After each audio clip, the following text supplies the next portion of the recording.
risk management from the practitioners.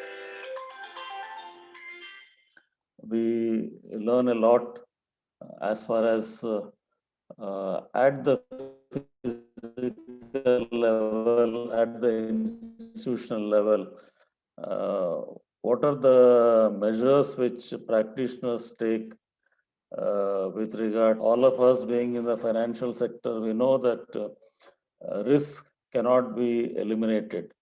Risk can be reduced and risk can be buffered and risk can be managed to the extent possible. But we can't have a risk-free financial management scenario because we all know about the risk return framework in the financial sector.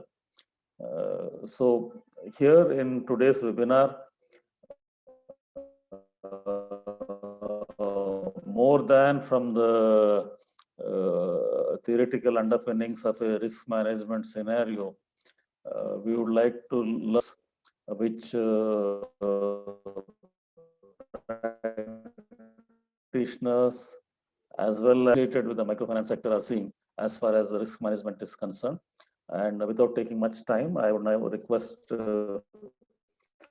Atul from Prime M2I Consulting to go. Thank you so much, sir. Welcome everybody to this webinar. Thank you so much, sir. I hope I am audible. Yes, sir. Yes, you are. Yes, Sir, you yes, are. sir. So thank you so much, sir. Welcome everybody to this webinar. I have a presentation which I'd like to make. It has to do with the existing best practices consensus that exists in the microfinance sector. But we have to keep in mind that this consensus kind of, was created before the pandemic struck. So there have been some changes. I'm sure that there are a lot of lessons which we have learned. And I hope the webinar today and the discussions that follow this presentation will shed a lot of light on that. So I'll be sharing my screen.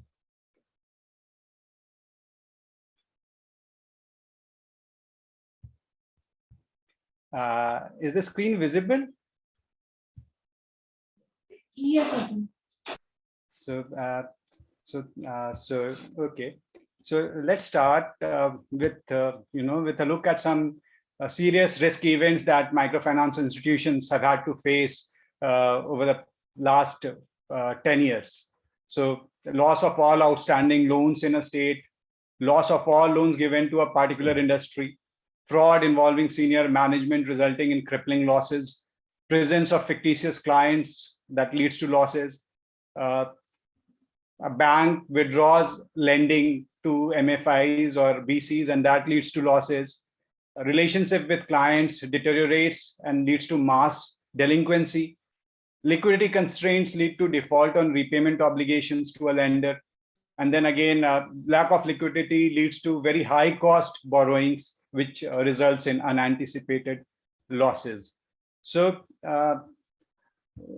there is a consensus that the best way to deal with all these issues would involve certain risk management structures and risk management strategies. Primarily, I mean, to summarize, it would involve diversification of your loan portfolio geographically across sectors and industries, maybe have a diversified product profile also, funding and liquidity, so have more investors do not depend heavily on a single investor or a single lender. So from the credit point of view, have very sound appraisal, be aware of hidden delinquency that may creep up. From an operational risk management point of view, have an independent internal audit function, and ensure that the relationship with client remains good. Client protection principles are followed. And whatever risk has to be taken is informed and it minimizes unanticipated losses. So broadly, these four risk categories, important risk categories, are accepted in the financial sector as well as in the microfinance sector. So credit risk, liquidity risk, operational risk, and market risk. And I mean, this has been adapted more to the microfinance sector because some of these heads, as I have put them, may be overlapping with some other heads when you talk to a bank or a certain other kind of financial institution. And a holistic view of risk management, it has to cover the entire organization, right from the governance, the policies, processes, and practices that the organization has. It has to take care of legal issues, reputational issues, as well as strategic issues. There has to be sound adequacy, capital adequacy, and that would take care of. I mean, this framework should allow you to take care of the various risk categories. And how do you ensure that the risks are well managed and are as per your risk appetite? So you should have a good risk culture, which involves all the people within the organization, their training, and the risk is not limited to any single department. It is the responsibility of the entire organization and every person in that organization.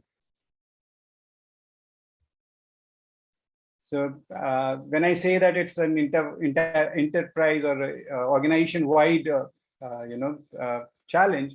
So what are the boards expected to do? So they're expected to provide oversight and guidance to the management, including identification and assessment on a continuous basis. They are also expected to guide the internal audit, the internal control system, and see if that is functioning well.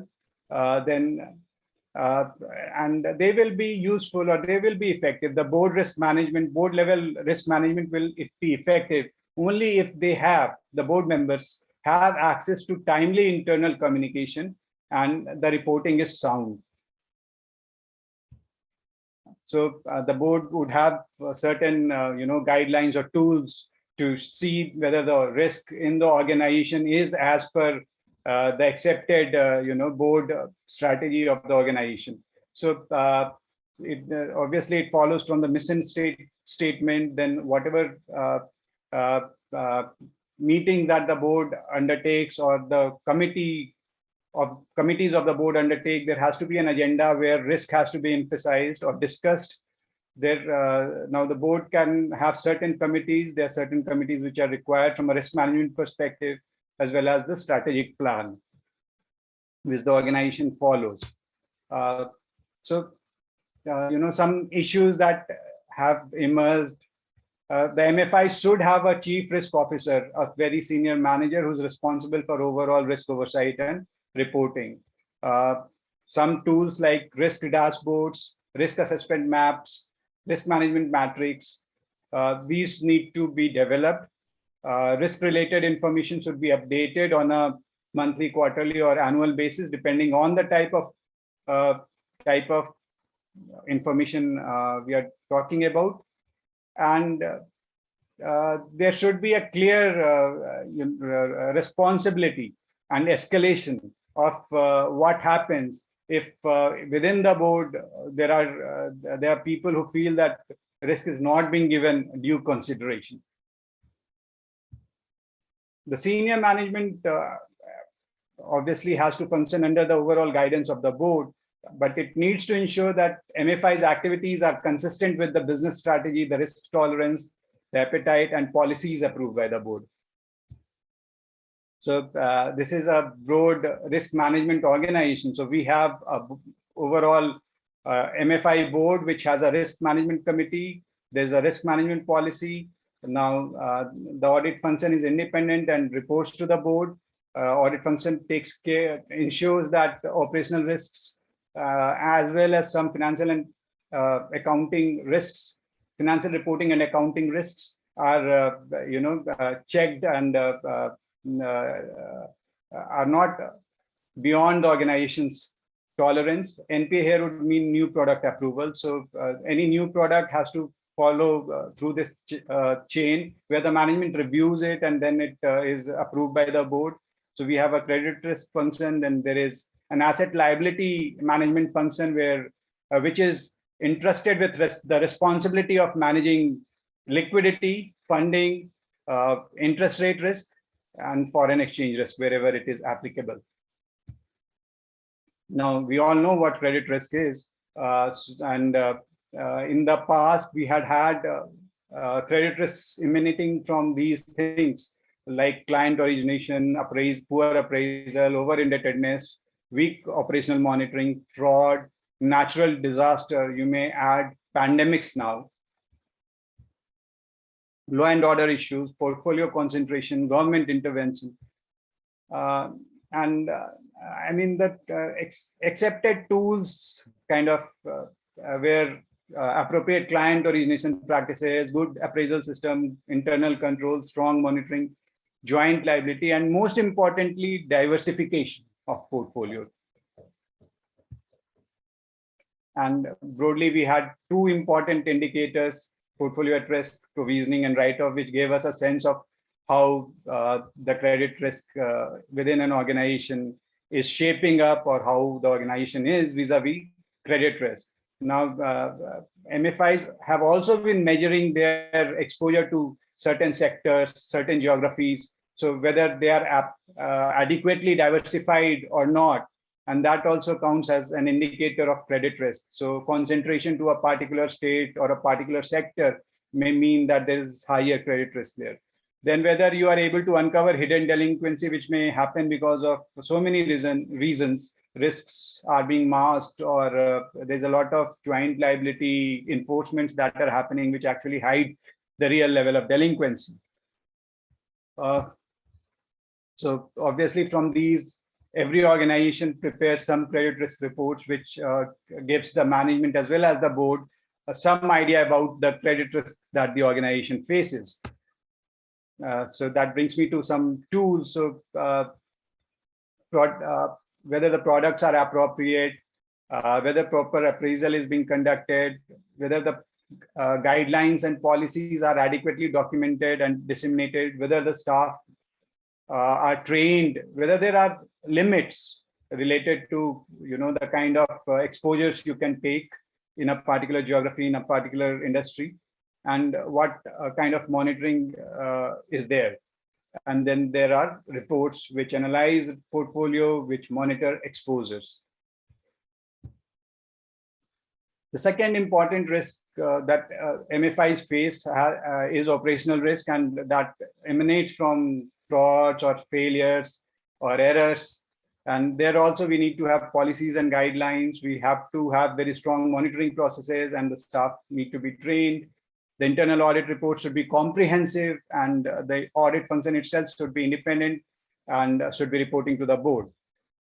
So, I mean, this is just an example of some of the, some operational risk report where loss trend has been analyzed and what is it that it is resulting from.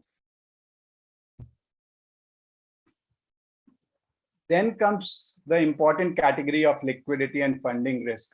I think it becomes very important to realize that this can be absolutely debilitating for an organization. It can lead to very rapid deterioration of in the organization's capacity to sustain, and it comes from not having sufficient liquid funds to meet obligations. Some of the tools that have been used to manage liquidity risk include matching profiles of asset and liabilities, having policies and guidelines to limit exposures to asset classes as well as instruments, as well as lenders and funders, and monitor and track covenants of the funding agencies. So liquidity reports are important. Similarly, market risk to a lesser extent, but again, we don't know when this will become very important. In the MFI industry, it has mostly to do with adverse movement of interest rate, which leads to lesser realization of margins. But for those organizations which have a foreign forex exposure, it can also mean losses due to adverse movement of the exchange rates. So again, we need policies and guidelines and monitoring reports to ensure that these are being well managed. Then from a regulatory standpoint, accounting and financial reporting risks also become important.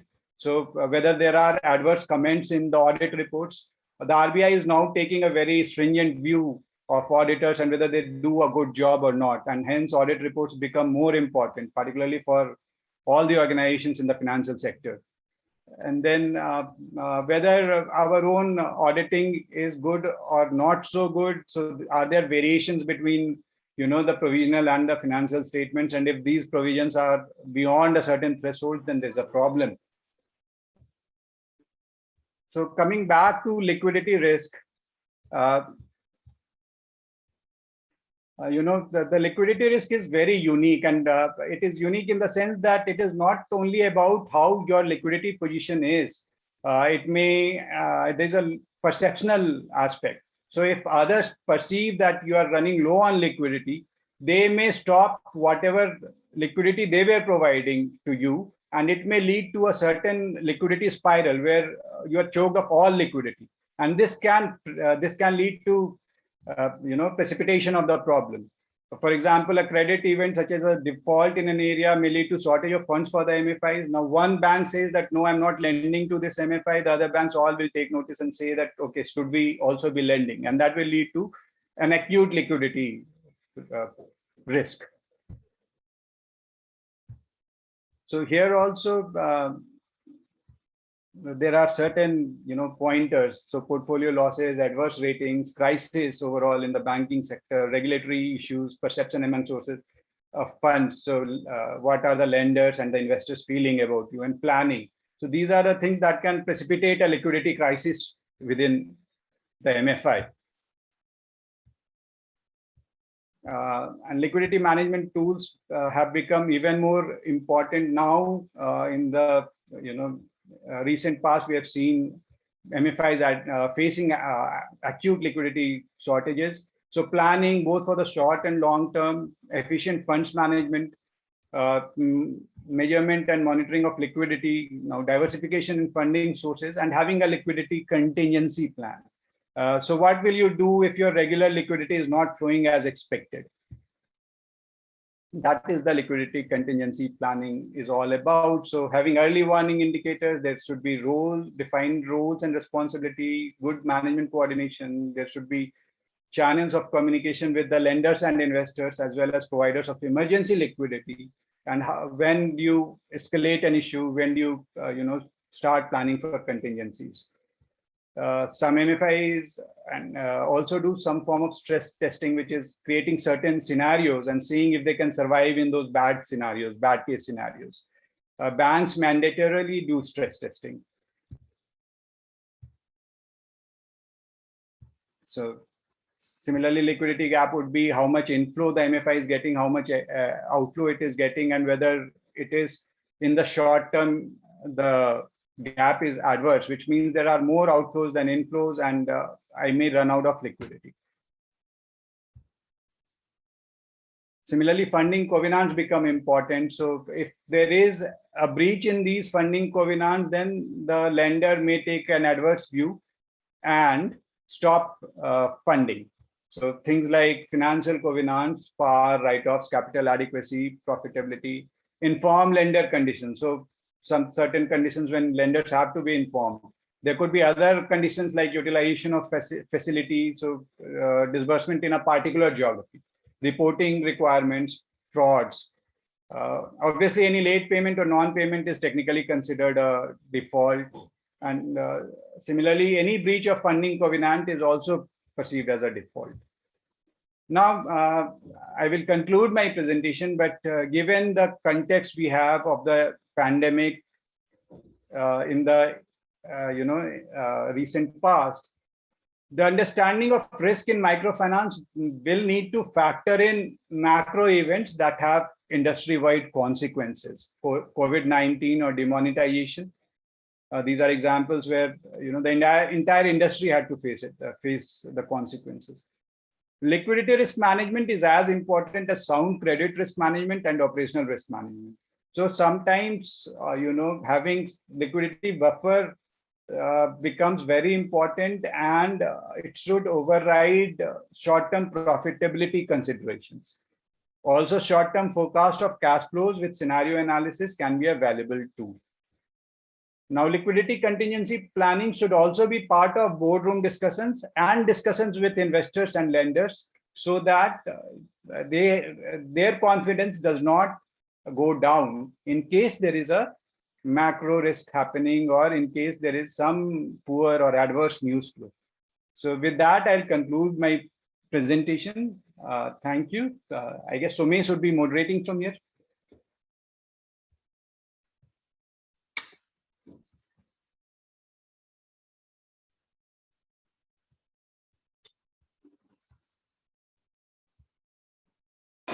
Yes, Atul, can you hear me? Yes. Thank you so much. Thank you so much, Atul, for a great presentation. I must say that we have to learn some skills from you to be able to do 30 slides in about 20 minutes. That's quite amazing. So well done. So thank you so much. Great. So I think we can now move to the panel discussion, if that is okay. So we can, I would like to, I think, call Mr. Ranjan Das, Chief Risk Officer at Arohan Financial Services, to share his thoughts. Perhaps if you'd like to, sir, if you'd like to comment anything on this presentation and any others you may have. Yeah. So first of all, thank you for having me here. Am I audible? Am I clear? I'm not able to see the screen. Yes, sir. Yes, we can hear you well and we can see you also. All right. Okay.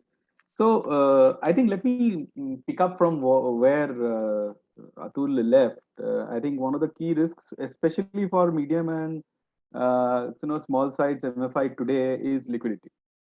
So as you can understand, there will be covenants that would have got breached. There would be conditions that can get breached. So in this context, I think it's the most important thing that at least we have been advising the people whom we have lent, and what we are experiencing from the people from where we have taken money, is that the communication channels. I think if you give them an update, the comfort level comes from there. And not only update, regular update, maybe a monthly update is the right way to go. And you should give update on activations and collections, attendance, and all those things. I think the fundamentals are what that we as risk managers are more interested in. And I'm sure as a lender, those are the fundamentals that would be required to be given, apart from the financials update.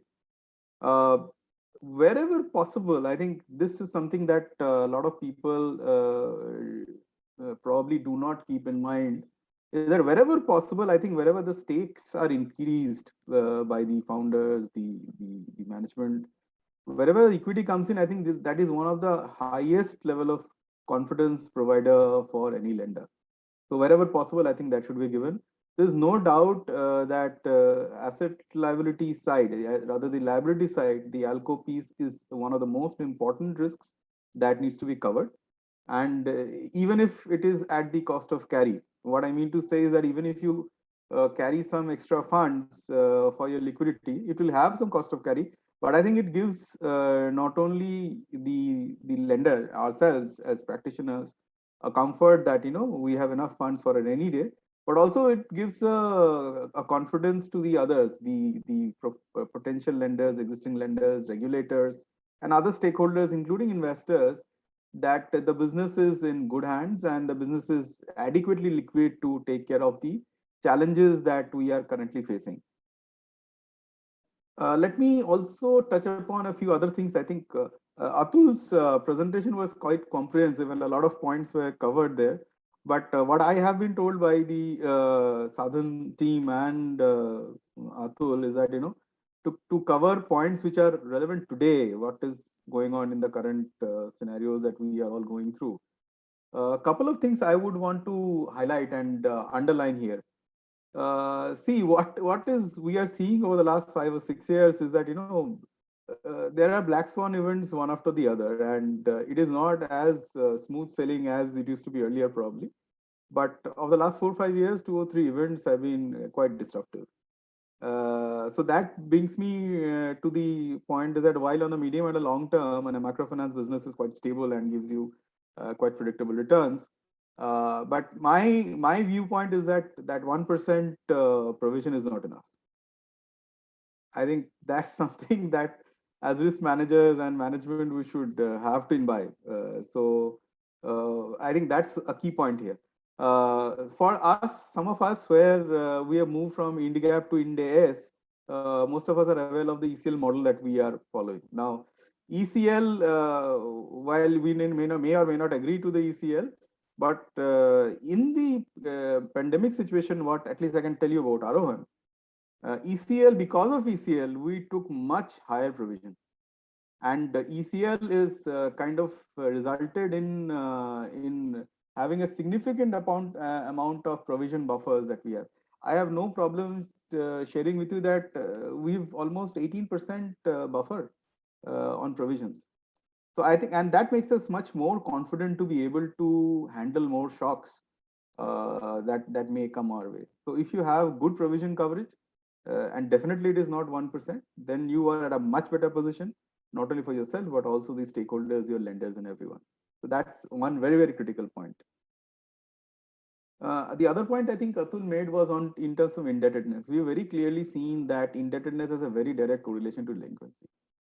And in Arohan, we adopted Credit 360, which is looking at indebtedness not only from the microfinance, but also all other lending almost 2.5 years back.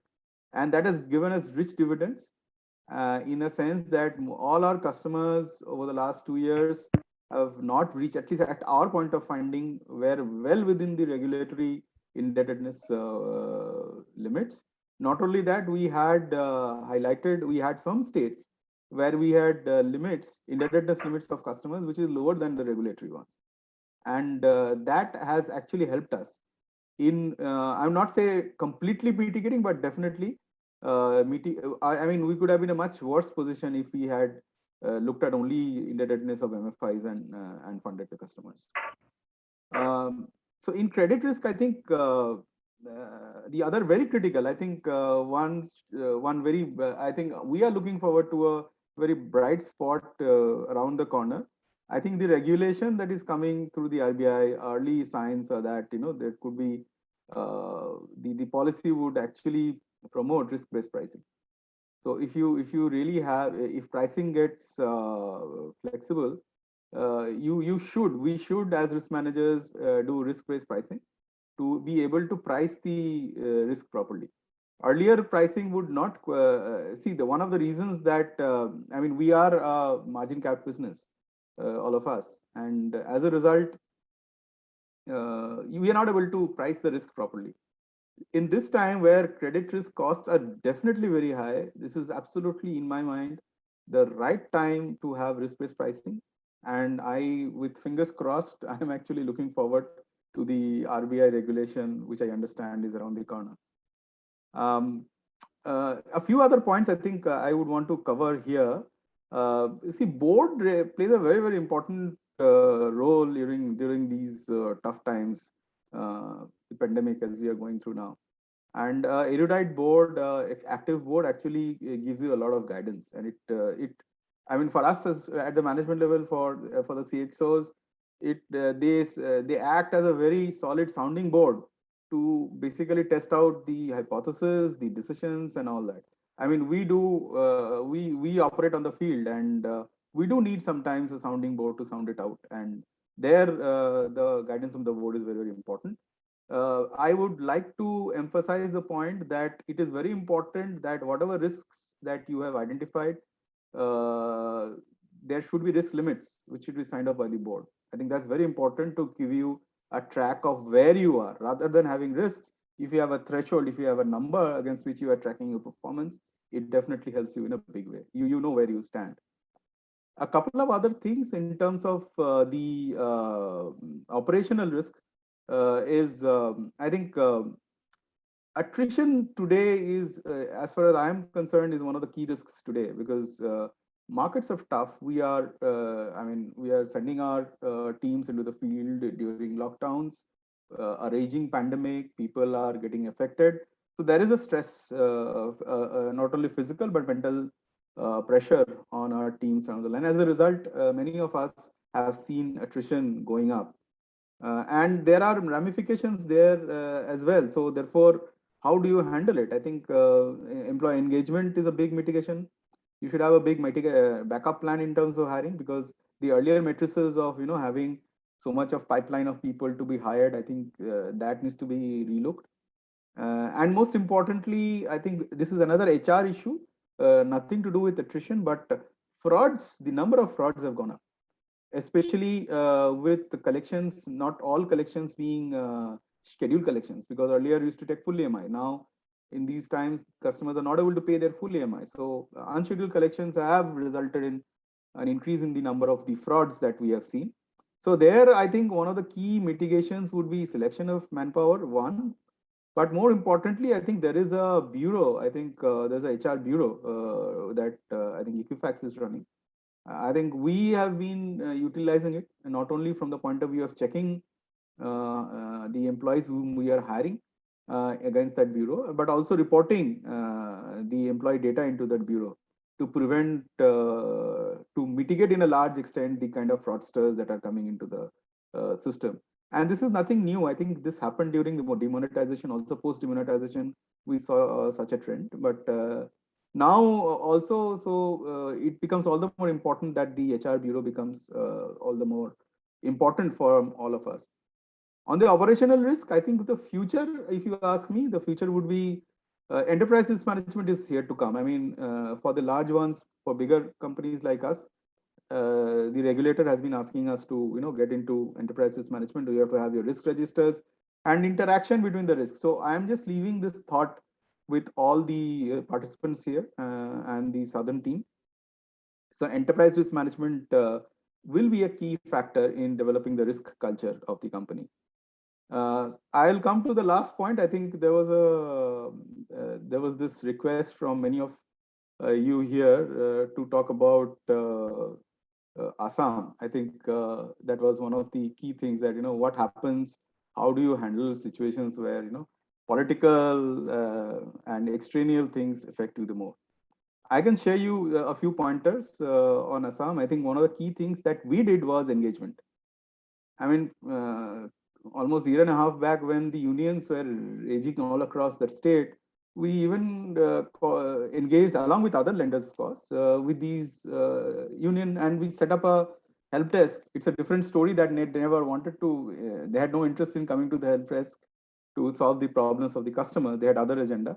But I think that engagement helped, and then continuously engagement with the regulator, then with the government of Assam, and now we've got the Assam regulation bill which has got passed, and MFI leaders have played a very, very important role in shaping the bill. While it is not many people would agree to the bill, but the best way forward to a situation like Assam, unlike many other states, I mean, we can talk about Andhra crisis. At least this is moving forward. The government is well aware that people should be rewarded where financial discipline is there. So they are basically incentivizing people who are regular. So the first set of customers who are getting an incentive, or the customers who are regular in spite of all that till 31st of March. So I think that engagement, that as lenders, continuous engagement through difficult times, in spite of drawbacks, pressures, different kinds.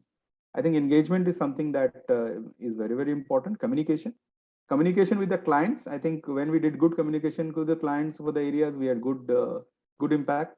Attrition was quite low, where our communication with the employees were quite good, because these kind of situations do result in a stress levels of the employees, young people in the field. So that's very important. And post the lockdowns, one of the key things that we realized was that because of the inertia, because you were not allowed to go to the field the way you used to work currently, and because of the lockdowns, the way you are working have changed. So there is an inertia in people. We are dealing with human beings. We are not dealing with machines. So how do you influence them, motivate them, and ensure that they are motivated and interested in the job they do? I think broadly, if you ask me, these are the top of my mind risks that we are currently addressing in a very, very difficult and a very, very different risk environment today. All the other risks that Atul touched upon here are there. But I think if you ask me for the top of the mind recall, these are the risks that should be prioritized over the others. Not saying that others should not be looked into, but definitely benchmarks has to be set. You have to do monthly monitoring. You have to update the board every quarter. So all these are in place, but these are the key areas I think makes the most difference in the current situation that we are going through. I'll stop here, and I would be interested to hear the others.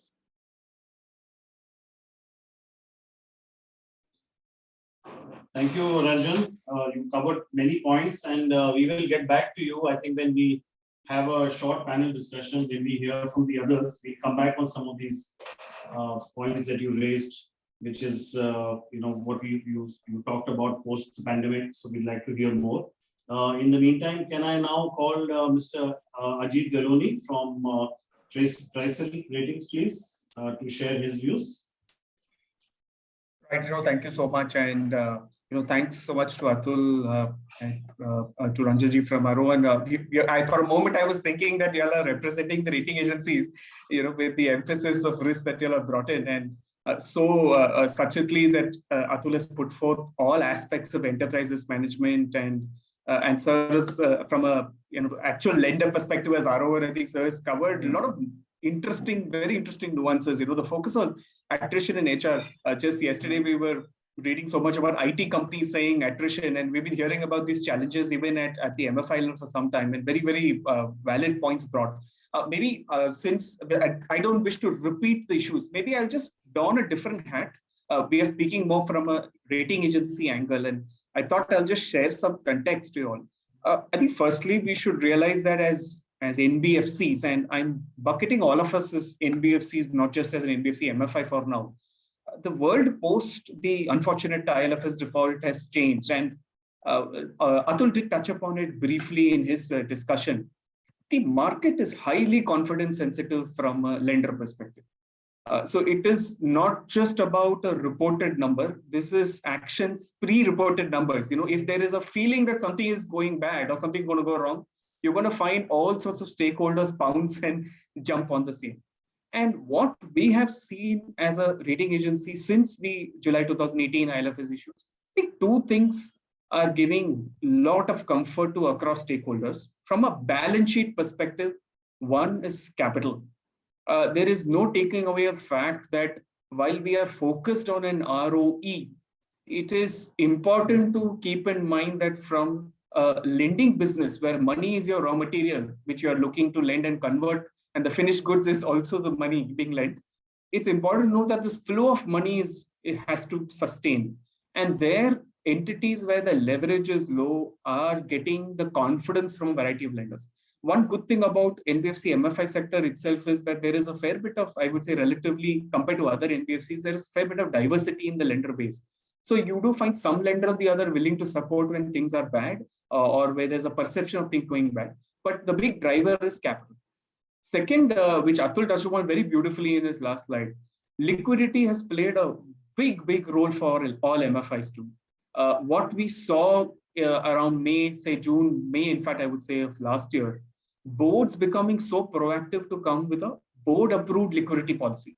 And this is not just, we were always been focusing, and sir mentioned about the negative carry. I think we should remove the word called negative carry from our mindset and dictionary. It's an insurance cost, and it's insurance, it is required. We keep telling internally, the moment a treasury says that I'm trying to earn a return out of the investment, there is a problem. It's a mindset issue for the treasury. The treasury's job is to preserve capital. It's simple as that. And to ensure that liquidity is available as on balance sheet. Yes, based on relationship with lender, you may want to keep unutilized lines too. When CRISIL as a rating agency, when we do analysis, we look at in most cases, and we have seen board approved policies on this, most entities look at least 3 months of on balance sheet liquidity, which will cover all debt repayments, including potential outflow and securitization. I'll just touch upon the securitization part later. as well as trying to cover OpEx.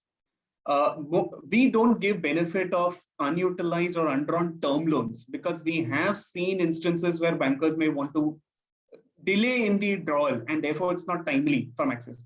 You don't give benefit of, say, securitization lines which are drawn because that's not high quality liquidity.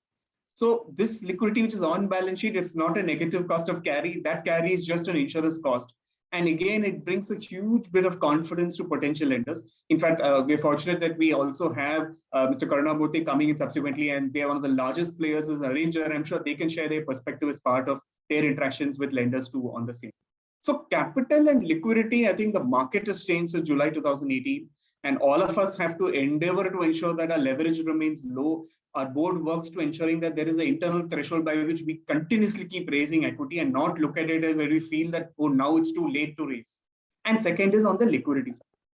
The other area from again, rating agency and stakeholder perspective is governance and fraud. Now, unfortunately, we have had 3-4 large-scale defaults in the financial sector space. But if you really analyze them, all of them, and these 4 large defaults which have potentially had the impact of systemic risk, have stemmed out of governance of fraud.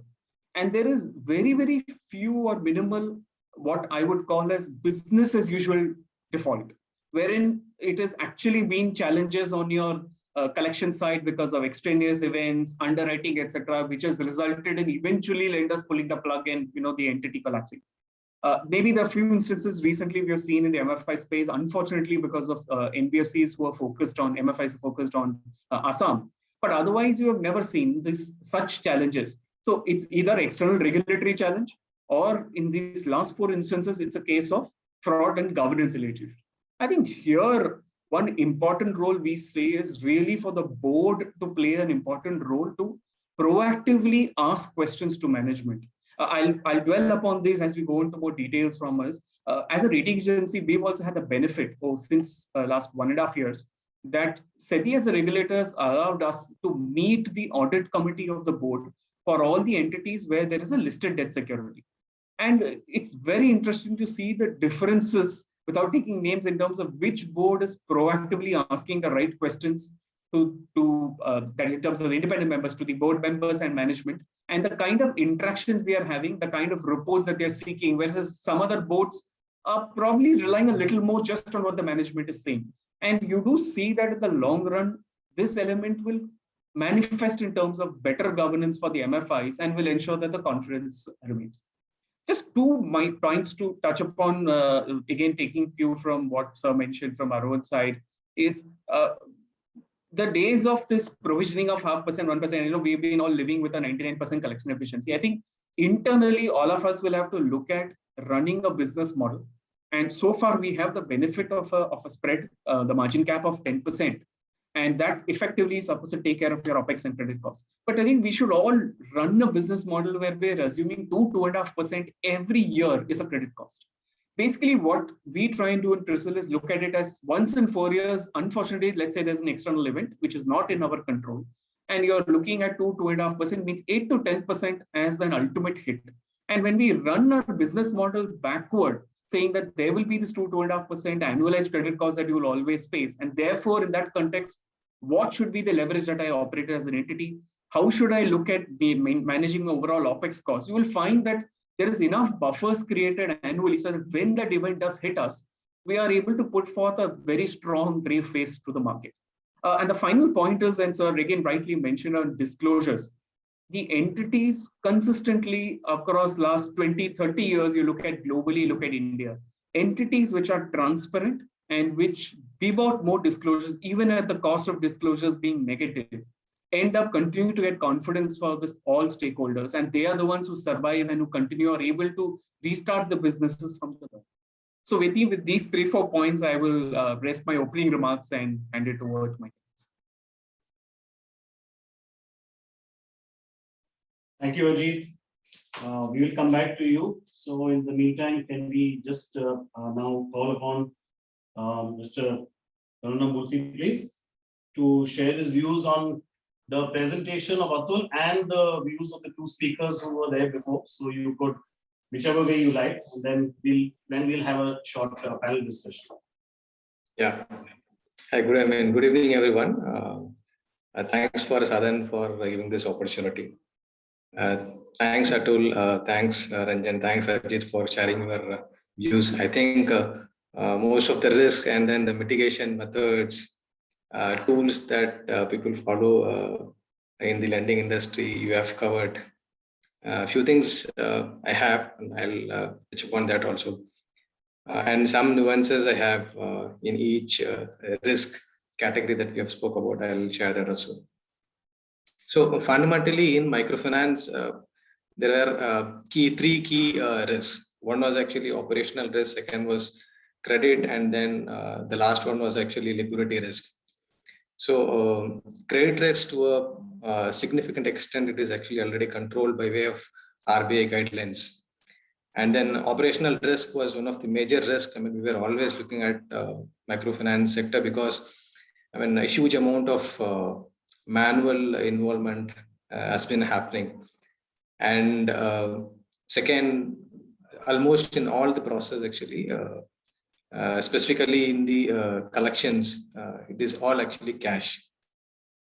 And slowly we are moving towards actually non-cash collections.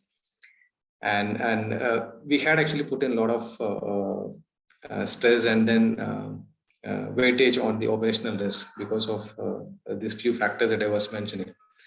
And on the liquidity risk actually, I think, I mean, most of you have covered it. I mean, still I wanted to stress this because if it is a credit risk, if it is an operational risk, definitely it is going to take at least 6 months to 1 year to actually see the actual impact in your balance sheet or P&L, whatever it may be.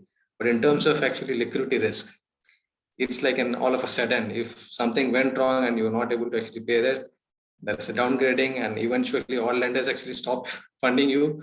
And then the event actually precipitates in a day or two.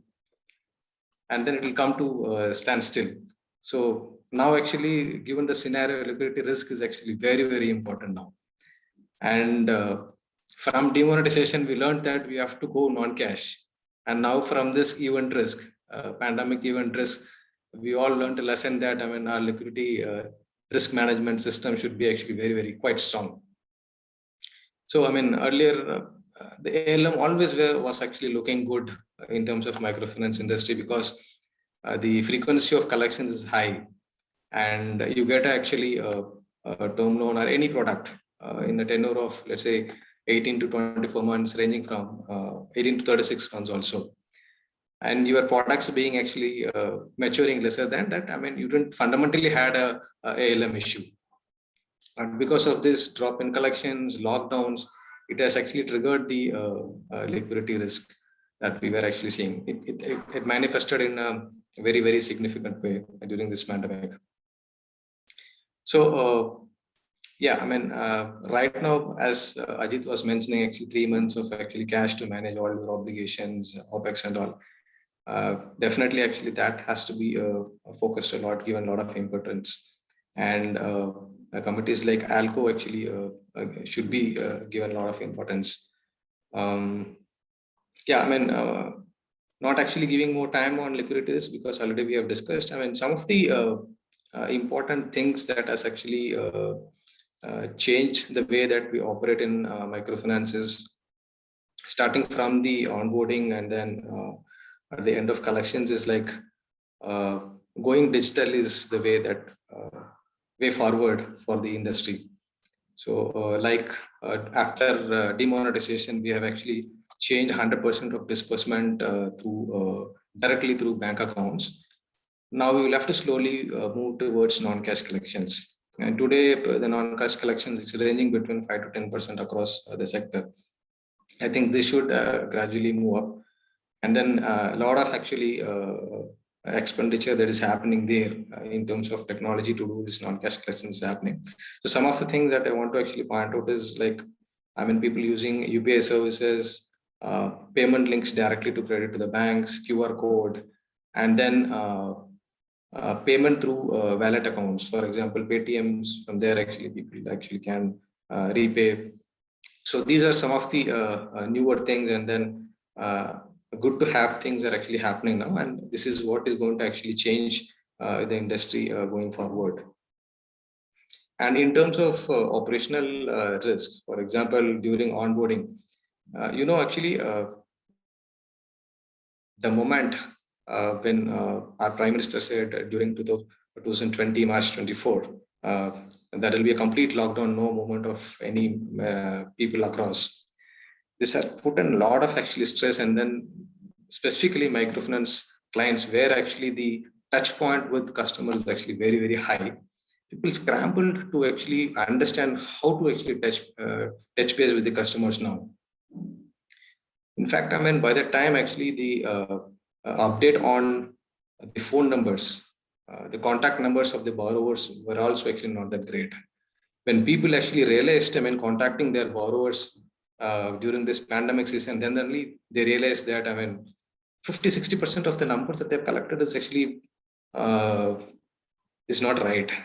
It could have been error, it could have been oversight, whatever we mean it.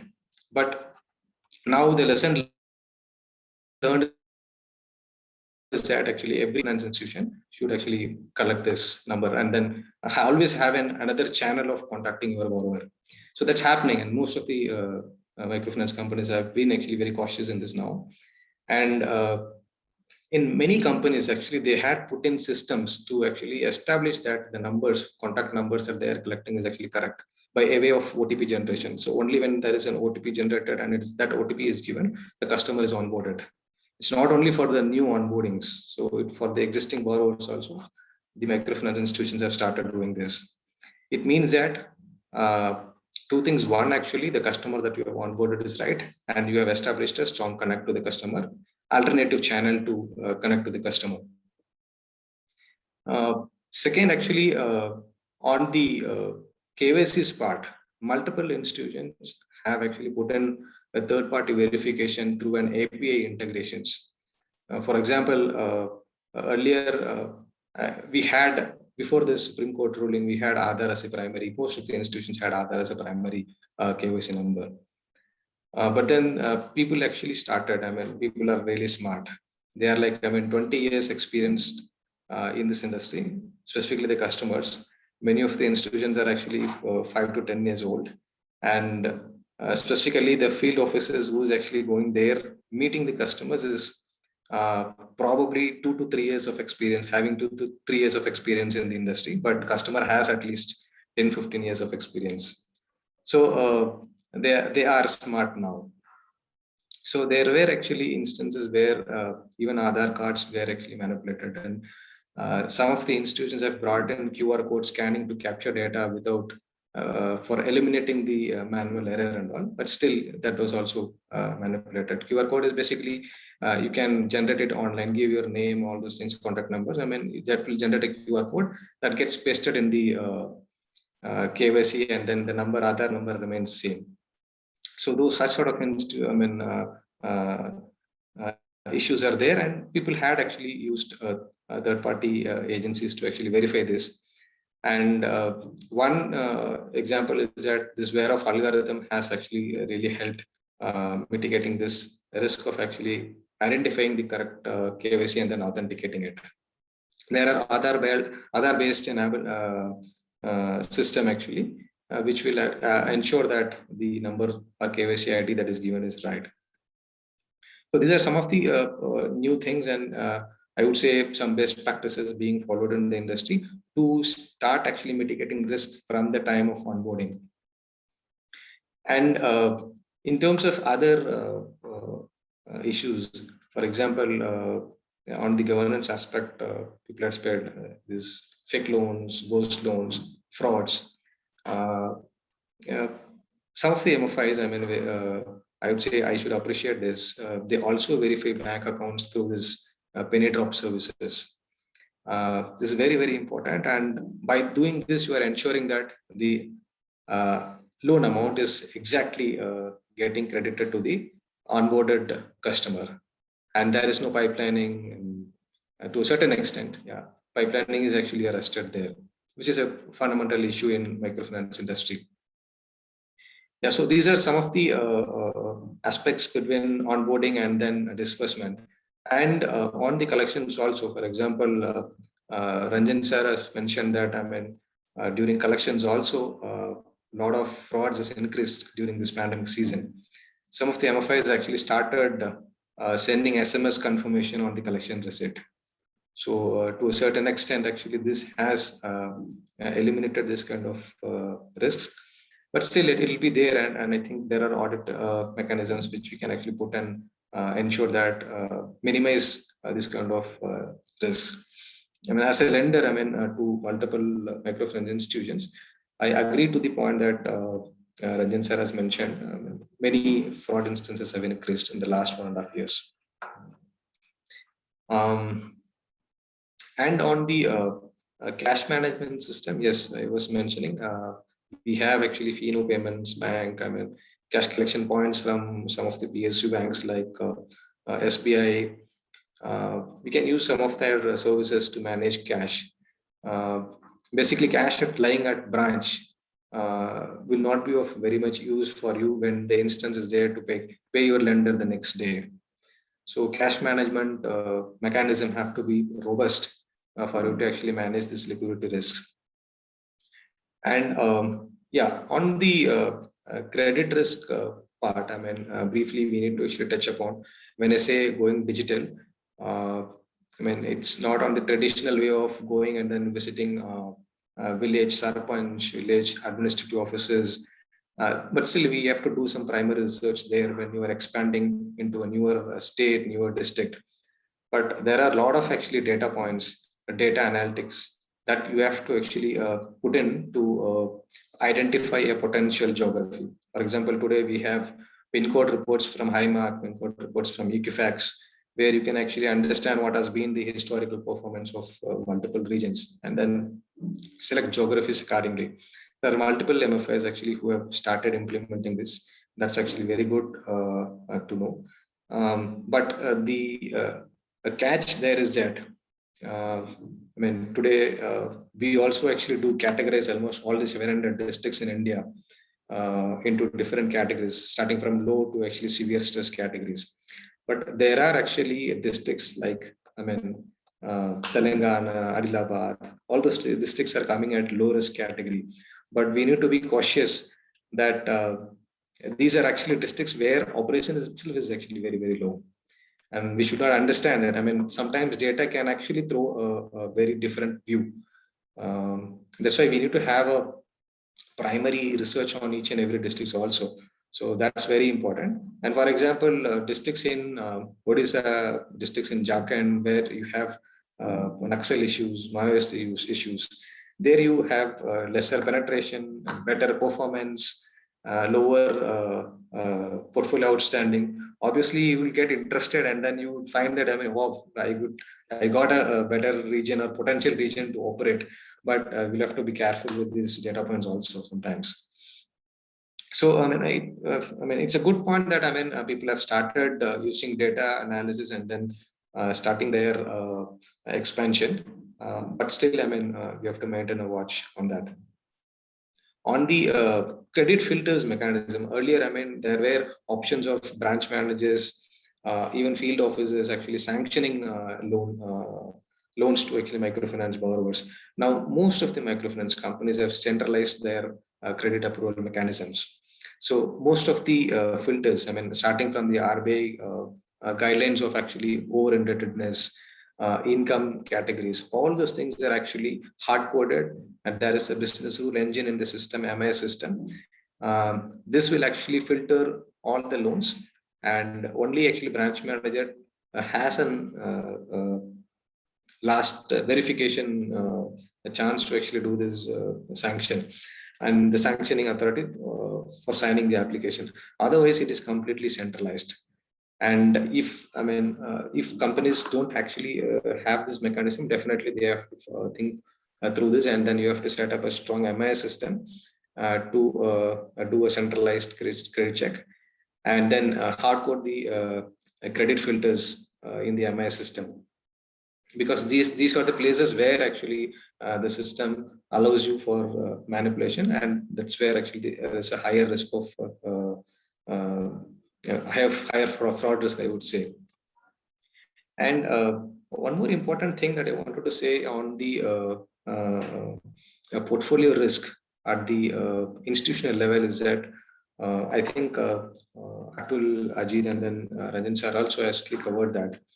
In Atul's presentation also it was there. Basically the diversification risk. So most of the institutions, I mean, who had actually a tough and challenging time during this pandemic season is that some of them are actually highly concentrated in few districts and in a particular state. So they have been actually facing a lot of issue in terms of managing the performance, portfolio quality, and then even it was quite tough for them to actually raise funding, because always lenders thought that, I mean, going forward, I mean, how it is going to look like, will they be able to collect the portfolio or not? So for example, frequently there is a event risk prone areas like coastal areas in Andhra, coastal areas in Odisha, West Bengal, even in Tamil Nadu also. So every year there is a cyclone, and if you have concentrated portfolio there, I mean, that's it. A pandemic is also there, and then there is a cyclone, natural disaster, that's it. I mean, you are done.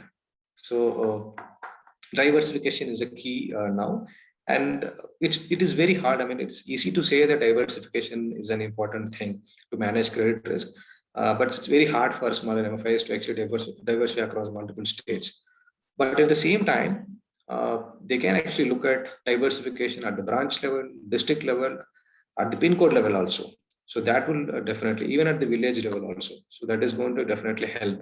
And there are companies actually who had set up portfolio filters like this. For example, there are companies who had said that my portfolio will not be concentrated more than 2% in a district.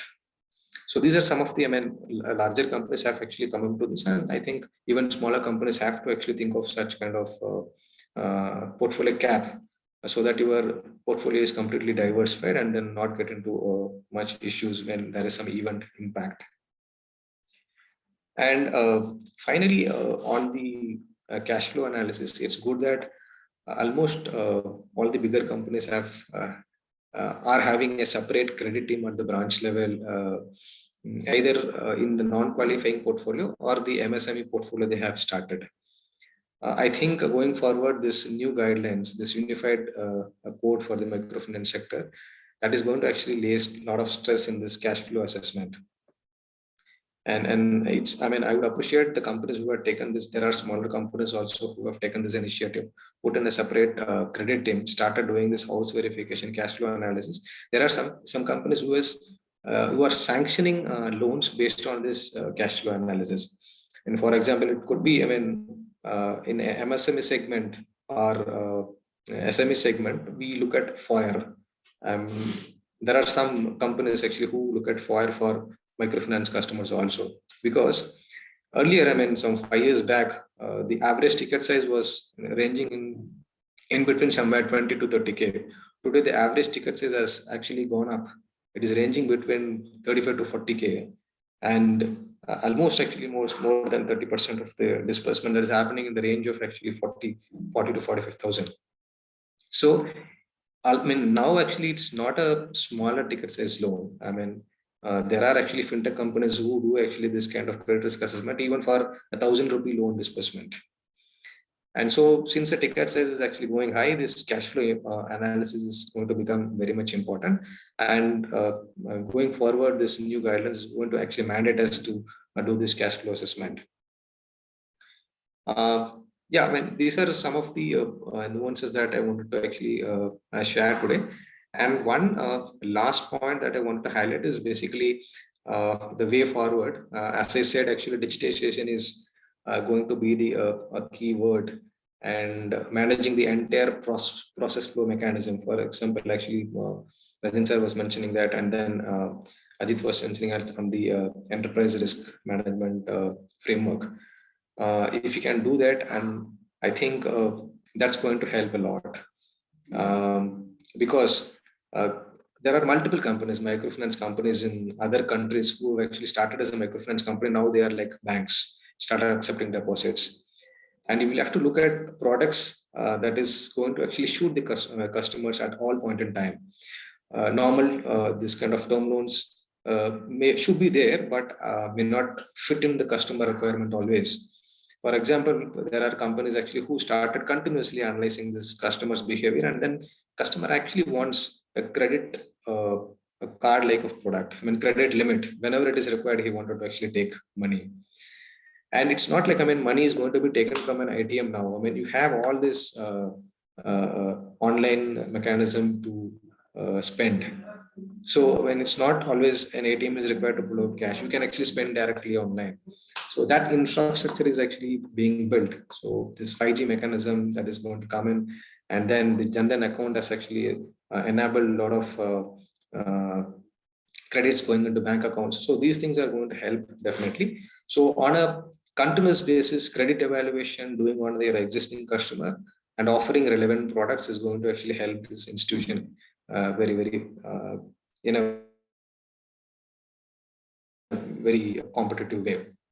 And this paperless loan sanction we should think of, because most of the fintech companies are aiming at, and the target segment is different. I mean, today it's salaried segment, and then target is morely urban borrowers. But then it is going to actually come. I mean, one day it is going to storm the microfinance sector also. It is going to be very disruptive. So unless otherwise we are going to actually get into this kind of thought process and then build our system robust enough, we will lose for the competition. So a paperless disbursement collections is going to help us going forward. And the last but not the least is the awareness of the borrowers in terms of using your products online, payment through online channels, non-cash mode. All this awareness is going to actually, even it's not that, I mean, all the borrowers, village borrowers should learn to use a smartphone. I mean, there are options where actually we can use feature phones also to avail online benefits. Yeah, I'll stop here. I mean, these are some of the things that I wanted to share with the panel. Thank you so much. Thank you, Karuna. Thanks a lot. I just, since you touched on in your discussion on 2 points here, you were talking about some geographical risks as well as.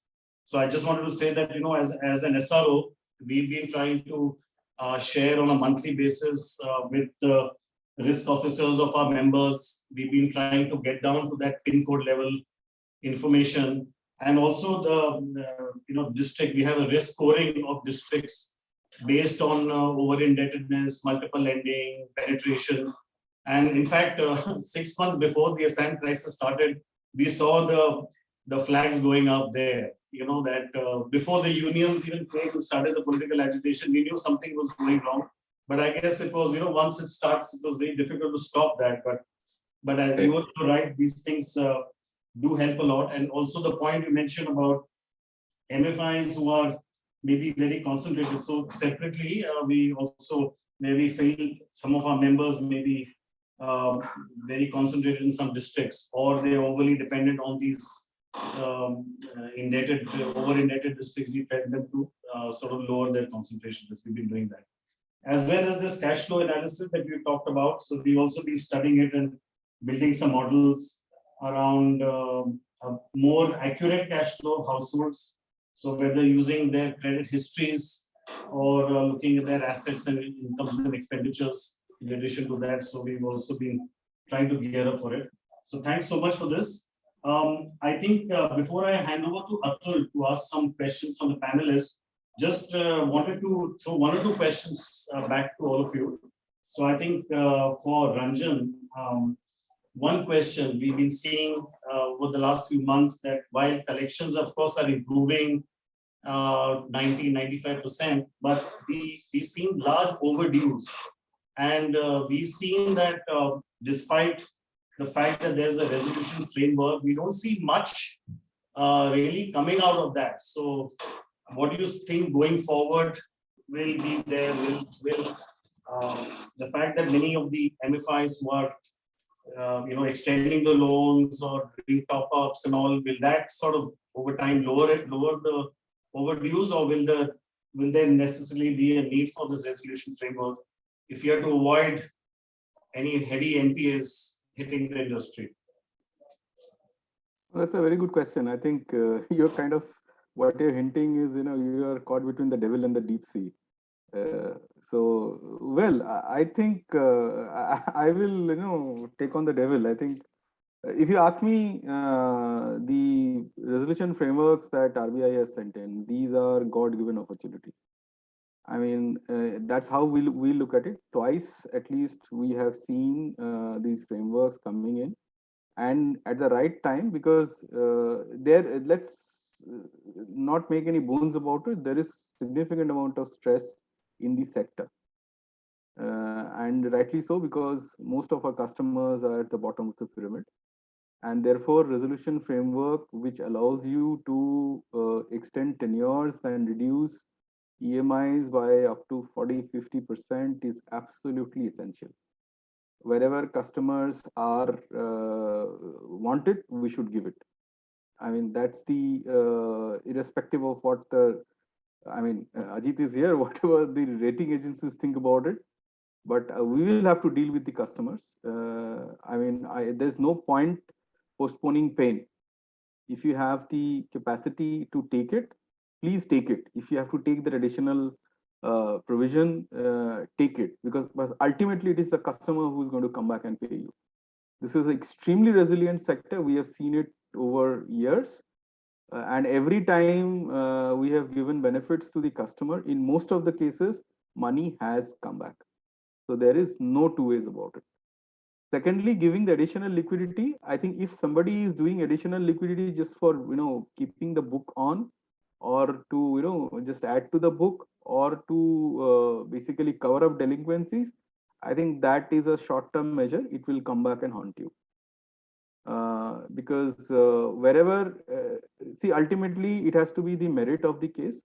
If the customer does require some liquidity in terms of getting back on track, we should give it.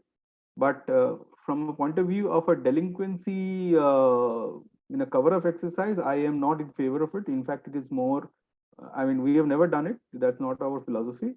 But wherever we do lend to a lot of players, and wherever our experiences have been, whatever we have seen is that it never pays you in the medium to long term. It's just you are just postponing the pain. So yes, the resolution framework is extremely important. Please do give top-ups for people where there are customers have the intention to pay, they are able to recover. We've given a lot of loans to customers who had defaulted, were into up to 60 DPD bucket, but then they, over a period of time, they came back and regularized their accounts and started paying. But they came to us and said that, look, I need money because I have used up all my savings and I do not have any working capital for my whatever small business I'm doing. And we, as a proof of that intention, by the repayment of the customer over 1 or 2 months, we have actually taken that call and given them loans. And the sector would need this liquidity. Also, the fact, I think, while we touched upon many points, especially on the liquidity points, all of us touched on it.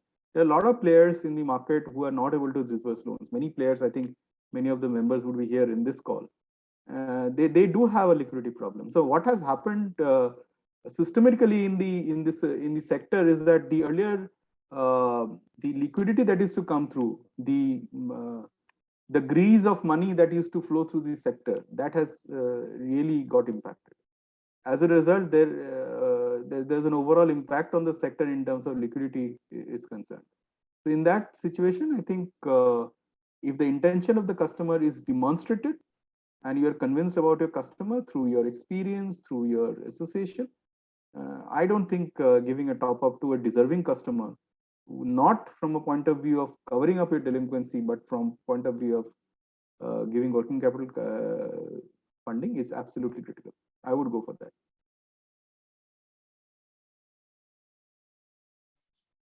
Thank you, Ranjan. Unless, Ajit, over to you, unless you want to say anything about the resolution framework here, or I can pose the next question to you.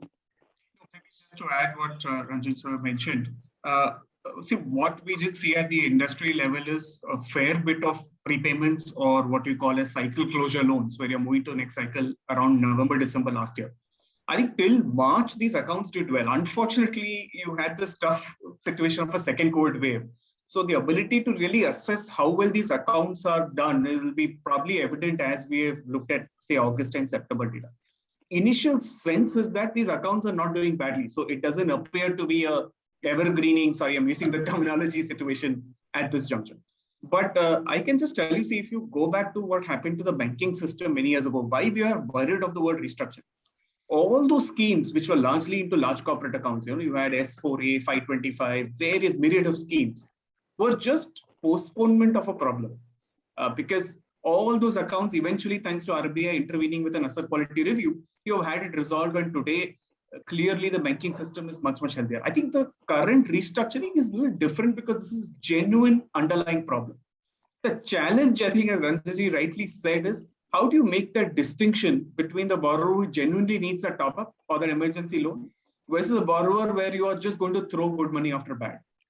That's going to be, I must confess, going to be very tough. The only way I see, and I think Karunamurthy also alluded to it, is we have seen MFI start looking at field-based credit assessment. And probably in the long run, and in the chat box, I saw somebody write that, if we knew so much, why did Assam happen, right? That's a very relevant question, Sir has put up, saying, why did all the flags that we said, why didn't they come up? I think somewhere our industry also has to start looking at it. This is like assuming you're doing unsecured loans today, right? Unsecured SME loans are done by a variety of lenders where they try and use as much as possible in terms of proxy assessment of income and try and move to it. The proposed RBI rule also is trying to look at that element of a total indebtedness and a FOID. Probably when we eventually move to it, we'll be able to better try and dissect the borrowers who need that emergency loan or not. But I do believe that the current restructuring is very different from the earlier one where we had this whole bad name about restructuring. Restructuring means it's already NPA and just being postponed. I don't think that's a situation. Yes, you are not going to see 99% collection or 98% collection for that book. But even if you're going to be at an 80-85% collection, I think it's a very good number. You're giving that hand to that borrower to be able to come back to some sense of normalcy, along with the continuous communication that you mentioned. Okay, thanks. Ajit, my question for you was on ratings of small and middle level players. And this has been the big challenge that even with all the liquidity schemes that the RBI and the financial institutions have given, sometimes they're at the short end of it. So what's the future for them? How can they improve this? And how do we build the confidence of the lenders to this segment? No, it's a question we ask every time. It's a tough one, and maybe before I answer it, I want to just step back. And many times, as rating agencies, maybe even lenders, as Karunamurthy can tell, everyone, we are accused that we favor the big ones and don't give any benefit to the smaller ones, right? Maybe just step back. Today, I have to, I have surplus savings and I have to put my money in a fixed deposit. I choose today's environment, and I choose the bank that I think is the safest, because I'm also worried what's happened since the Yes Bank issue of the last 1 year, right? So somewhere that relative level of benchmarking unfortunately steps in. Does that mean that smaller entities are not able to come up, scale up, and get the confidence? I don't think that's the case. I think what we see is clearly for smaller entities, as they focus in the area that they're operating in, if they focus with more capital in their end, wherein they have the ability to absorb, and in the initial stage, also look at elements where they're tying up with other lenders for a co-lending or a partnership-based kind of model, BC model in the initial phase, for you to be able to start building up your internal accruals. I think that really helps at the initial stage. Is it possible that right at the outset you're small, and hence from a credit perspective, we would look at it differently from, say, an Arohan who is one of the largest players? I think it will take its time. But Arohan has also come up over the years, has grown, and there's a story around it. So I think it's possible for all of them to do. It is just about how well they're able to optimize the capital which is already available at their hand at this juncture. Right. Just interesting to share with you that the last the credit guarantee scheme that the Ministry of Finance recently done, which is the 7,500 crores, which is already over apparently. So, and now the sectors asked for more. But one of the things that came from the top policy makers was that we want to see this money go to the lower rated ones as well, and not only to the large players. In their discussions on how the scheme should be played out, they were very careful about that. Say this.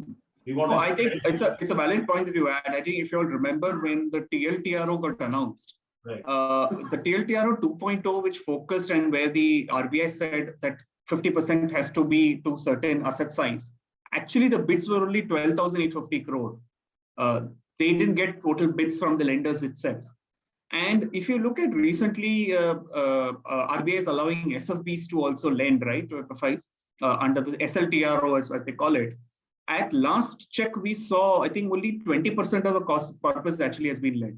And we were a little surprised ourselves because we thought SFBs will understand the MFI sector the best, having been MFIs themselves, and hence easy. So this element of risk aversion and how they look at it is all pervasive, so we can say credit rating agencies may look at one manner, but it's evident with the numbers that we see, even with entities who we believe will understand the MFI space and hence from a relationship angle be able to assess the credit better and decide to give money.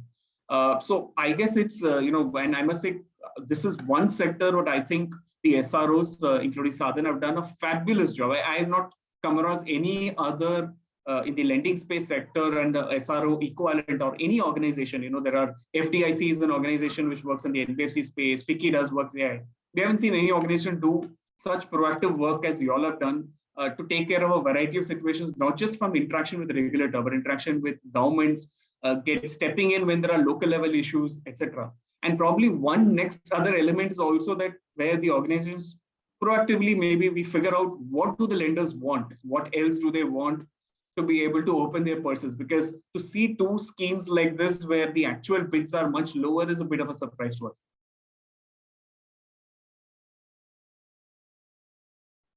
Great, thank you, Ajit, and thank you for the nice words on our efforts. So I know we are actually over on our time. We were supposed to have an open house discussion. So Atul, would you like to come in and ask the panelists anything before we throw it open to the other participants?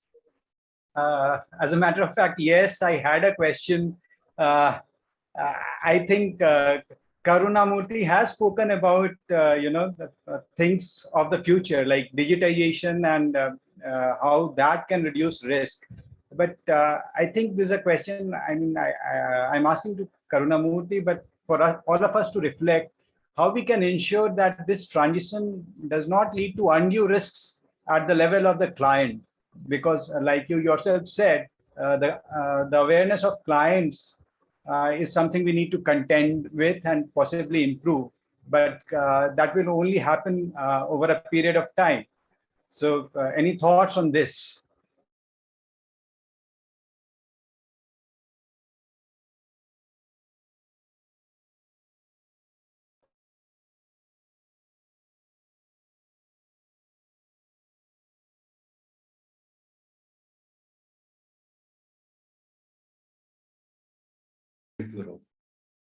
Okay.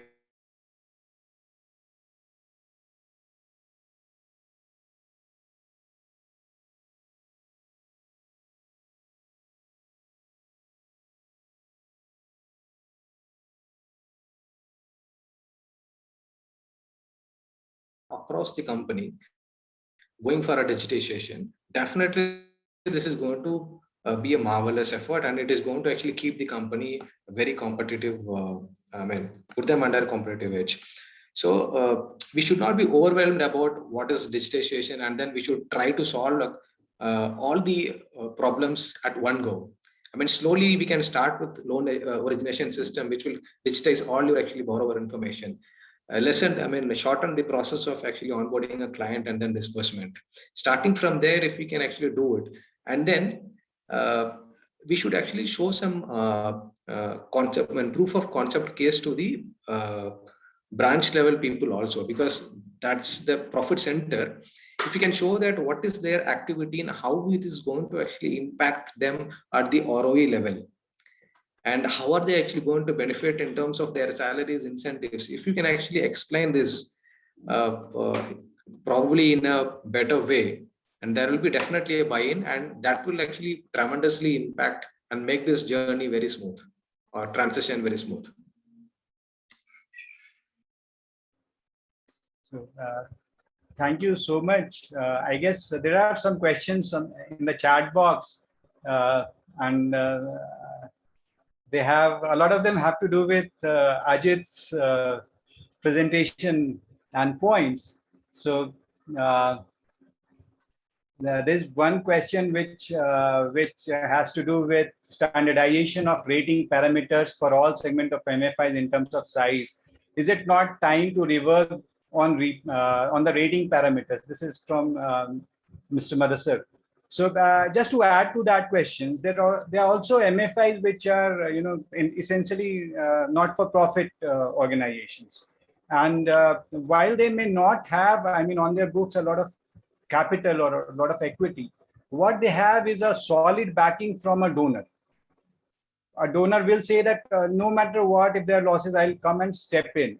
But in the past, I had seen that there is a lot of exchange between the rating agency and the organization, but the rating agency did not actually put, give this weightage when they went about assigning a rating grade.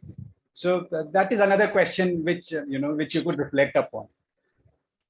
No, sure. I'll probably take up both of these. So I think one, I represent Crystal Ratings Limited. So, we look at it from the credit perspective of both the bank loans or the capital market instruments. We also have a parent which does the grading product, and that's the product all of you are familiar with. That's done by a separate team. But I can just tell you that the grading product does address some of the aspects that have been challenged, because the focus is more on the fundamental capacity assessment in terms of how the entity runs the business. And especially now in terms of it being both the COCA element also being brought into it.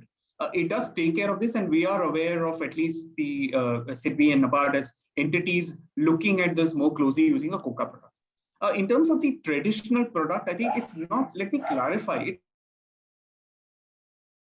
It's not size alone ends up being a constraint, but you will typically find that there is a strong correlation on other parameters also with size. Per se, an entity which is just relatively happens to be small, but has other parameters. So when we look at a rating, there is capital with capital adequacy, there is the asset quality performance, there is the earnings, and then we look at the hygiene aspects which is important in these last few years, which is liquidity and the resource raising ability, right? All of these also are assessed, and not just the size is just from the element of a market position element. And typically the benefit of size, if you see, stems big time from a OPEX, because from a larger size as per branch AUM is going up. Please restart my video. My video, how far are there? So far it is stopped. Video. Okay. Yeah, sorry. Okay. Yeah. The person who just spoke. Yeah, no, sure. So I think there are other parameters, and somewhere you do find that there happens to be a correlation, unfortunately, with size. But I would say it's not size alone doesn't make a difference. Having said that, I don't want to give a wrong perspective on it. So as I was mentioning, see, today the rating scale which is looked at traditionally, and this is how it's a global phenomenon, it's a relative benchmarking of credit risk. And hence, from a relative benchmarking is what you do find that entities who have shown the track record of being able to scale up and reach that size and scale. See, size and scale alone is not a factor. Like, for instance, if an entity is growing very fast, it doesn't mean that just based on the size and scale, the rating agencies will give it a good rating. Because we also keep in mind that entity is grown fast, there has to be certain level of seasoning which the business has to show before you look at the rating to come up in a higher level. And all the entities today who are large, as we say, are those who've been in the business for a long time and have proven themselves across cycles. You even leave Andhra aside, but I'm saying you take demonetization and COVID and two very big periods, and you have local level issues. You have Chennai flood, Udupi issue, you had tea plantation issue in Idiki, you had the Sagar and that belt issue in Madhya Pradesh. Every area you had issues. These entities were been through these tough challenges and have come out of it. And somewhere that correlation is what is there. It's not about just size alone, but that relative benchmarking, which between entities from a rating scale element is there. The solution, I would say, is really the Coca-based hybrid product, which is done as a grading product, which really gives out the merits of the fundamental underlying business model of the entity.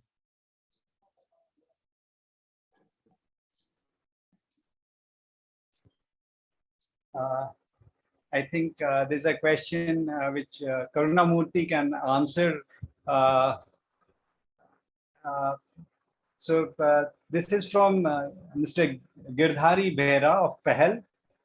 He has a question. Once the layering approach of RBI comes to picture, how do you like to see risk management system for all layers like lower, middle, upper, and top?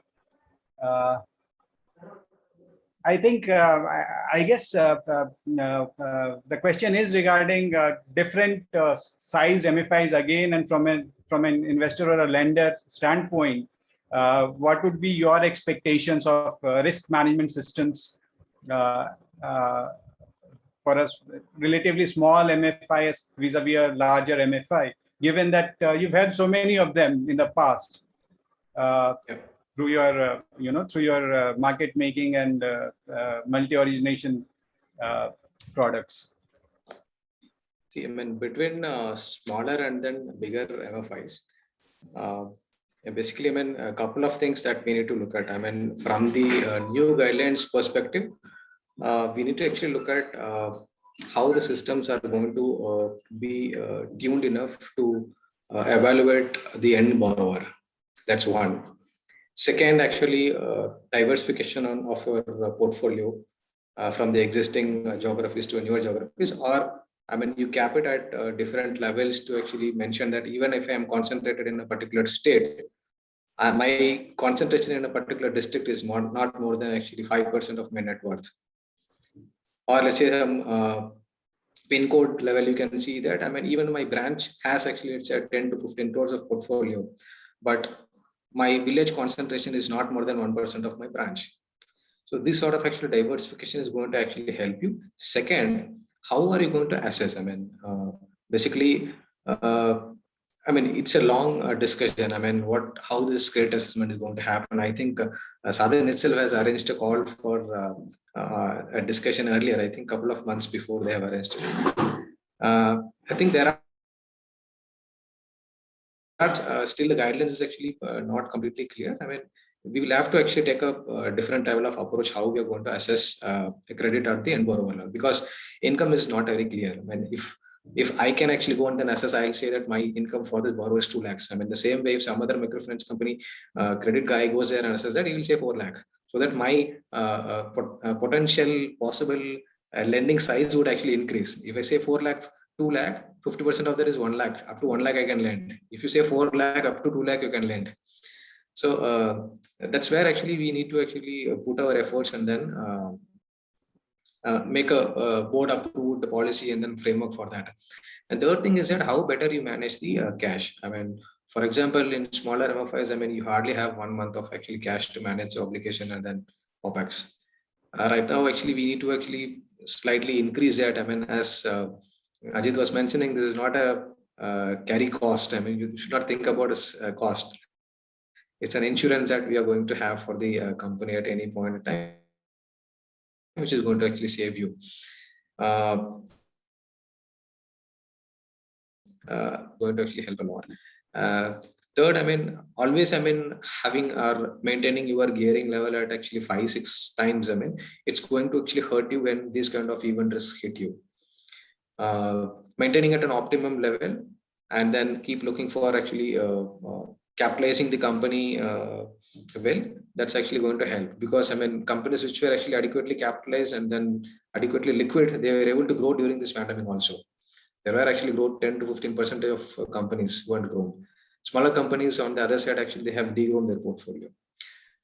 So this is the actually third thing, because I would say that I mean, the sector is resilient, as Ranjan sir was mentioning that. I mean, the sector is very, very resilient. Every year flood happens in Assam. Every year there is a cyclone hit in Odisha. Every year there is a landslide in Idiki.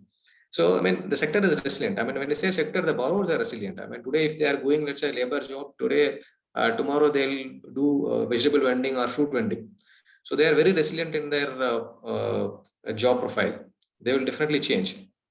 So, I mean, how are we going to actually change our system, make our system dynamic? That's actually going to really help us.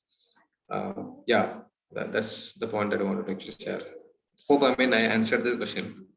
I think so. I think so. I mean, I agree with you on all the points. Um, I have one question for Ranjan sir. I think, like Krishnamurti was telling us, there are certain natural occurrences which keep happening, which keep repeating. And one point to note is that they have been happening more frequently. So the Southern Conference is just after a few days, and I think one of the sessions would be devoted to sustainable development goals. And the critical point there is climate change. So as MFIs and as successful MFIs, we need to also be geared towards challenges of the future, and challenges of the future now, challenges of the present actually. So that is one thing. I love to hear your thoughts on that. And the other thing is, like we all agreed, microfinancing is also a lot about trust. The trust that the institution has with the clients, as well as the trust that it is able to build with other stakeholders, including lenders, investors, rating agencies. So, as you grow, as you scale up, how do you ensure that the trust with the client as well as with the other stakeholders remains strong? And is there any risk metric that you'd suggest that MFIs should follow, to be aware of their standing on this particular parameter, which is subjective but which is very important: trust. So I think you've answered you've answered the question actually. So it's from trust, I think, is complete transparency. I think that's a one word that actually addresses more all the points that you have actually mentioned. So I mean, we always focus on that. If you are transparent with all the stakeholders to the extent possible, without violating your fiduciary responsibilities and all, I think transparency is key. That only increases your trust and your confidence. That apart, I think there has to be certain board. I would not say not always approved, but definitely some board suggested thresholds, benchmarks across the different risks that needs to be seen, and that also has to be very transparently and should be calculated and presented without any bias. The moment you try to do adjustments below the line, I think then the trust, confidence, everything goes down the drain. So I think my one word answer is transparency. I think that's the most important thing. But I think one on the SDG part, and let me address that. I think that's becoming more and more critical, because all of us touched upon the point that every year across the country, something or else is happening, a flood or an earthquake. Cyclones are now becoming dime a dozen, if I may use that word. And climate change is here to stay. It's not going to go away. So one of the key things that I think the sector has been trying, I think at SRO levels, we've been trying to do it, is having a NatCat cover. You have a national calamity insurance coverage, especially for the locations where it is very, very common. You coastal Orissa, certain parts of coastal Bengal, coastal Andhra, coastal Tamil Nadu, certain the Bard Kshetra of Bihar, certain parts of Assam, where it's very, very common that this kind of a calamity is quite it happens every year or the alternate years. The issue is that the NatCat, the natural calamity insurance premium was so high that it was really not something that was workable.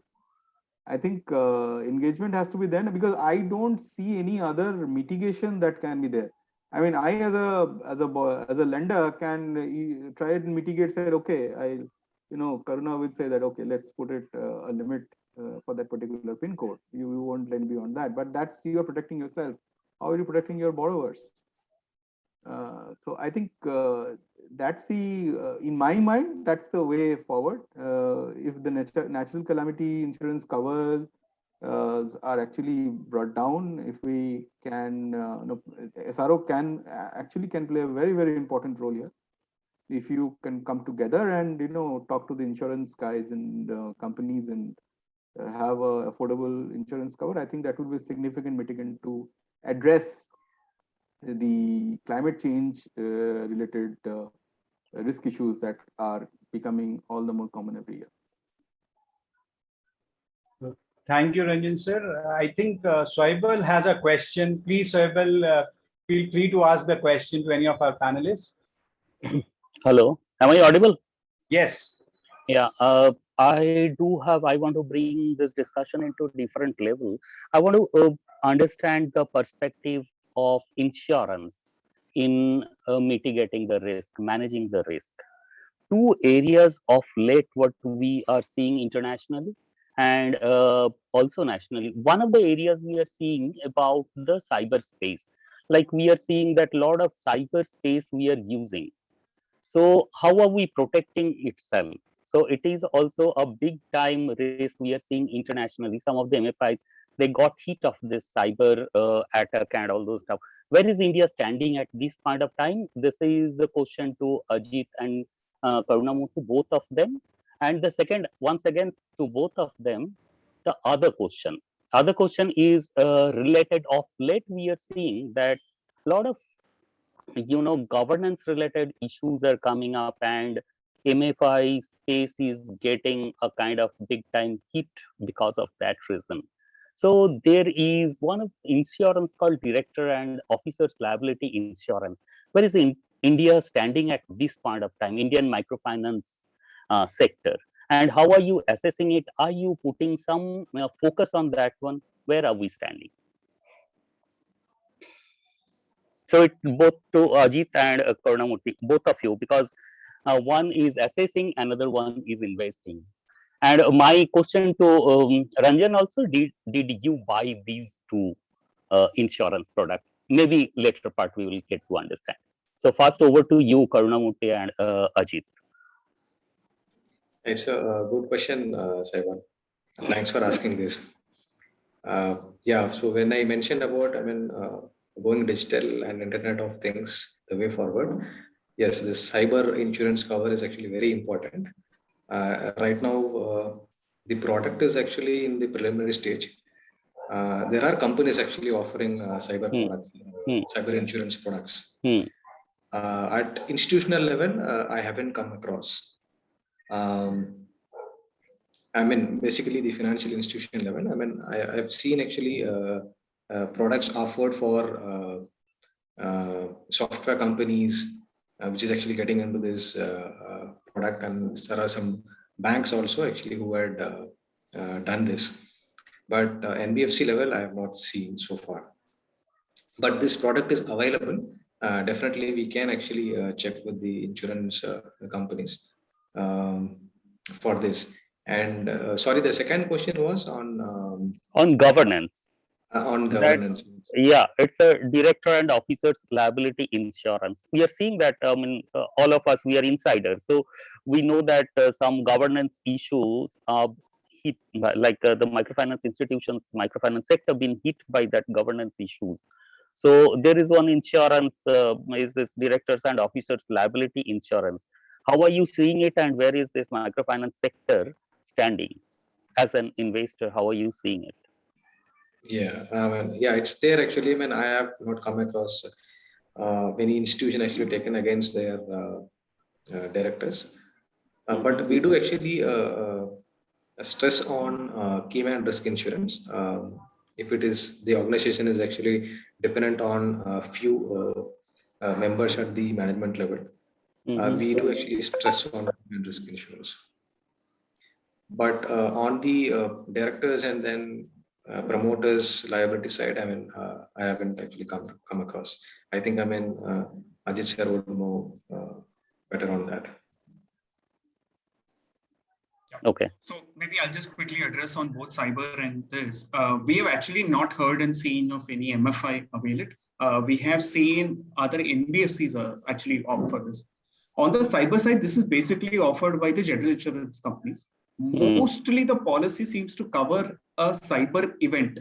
Now, I think the challenge and probably the nitty-gritties is to understand what is defined as a cyber event. IRDA actually had come with certain new norms just about a month ago, where they spoke about specifically trying to cover even say element of theft, online theft, identity theft, social media related issues, etc.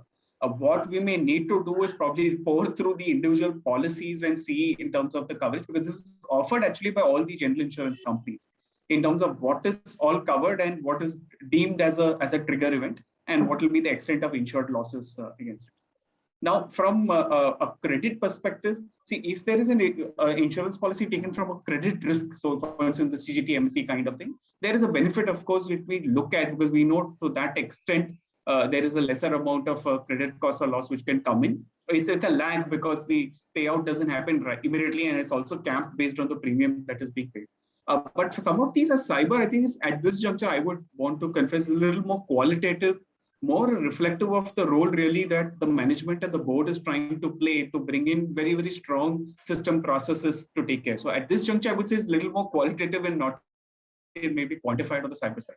DNO is very, again, clearly seen with a lot of NBFCs. We have not, and banks, of course, do it, NBFCs, but again, I've not heard of a MFI take up a DNO. This is clearly useful, especially for, and there has been a lot of clamor for DNO in the last 2 years because independent directors have also been held responsible in many cases where there's been governance issues. And they have been clearly wanting to look at a DNO because they too work based on certain data point only available with them, right? And they are not involved in a day-to-day management. But I'm sure that's again a very good policy, which probably may help, and maybe that's an area to look at for all of us. What is the quality of, and I'm not trying to cast any aspersions on existing boards, but what is really the quality of directors we are bringing on board? I think that's something each of us need to think through. Are we really bringing a director whom we are okay, who's going to question us? Most of the time, our own experience, and I was mentioning that we had the benefit of a SEBI regulation of November 19, which allows us to meet the audit committees. We have seen, in some of the companies where the audit committee members are not as conversant with what's happening on the ground. And many times they insist that they want the management also to be there as part of the meeting. The intention of the meeting is that the agencies get to meet the audit committee members independently so they talk freely. And you'll be surprised, Shravan, but some of the basic questions, so we asked some of them last year, how many times did you meet? And you find that they met exactly coinciding with quarterly results. So we were just telling them that, okay, unfortunately, COVID happened in April, May, and you had to decide restructuring.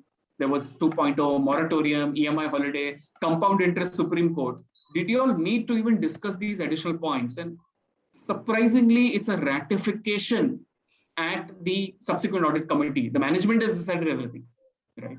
So I guess some of these elements where you bring in a DNO, I'm just trying to put two into together, saying you have a system of DNO, it'll encourage more and more stalwarts in the industry who are willing to question the management or willing to ask the right questions to also join the board and actually strengthen the board is the way I would look at some of these. But it is indeed very surprising to see the proactive role that some of these audit committee members have played and some who have not.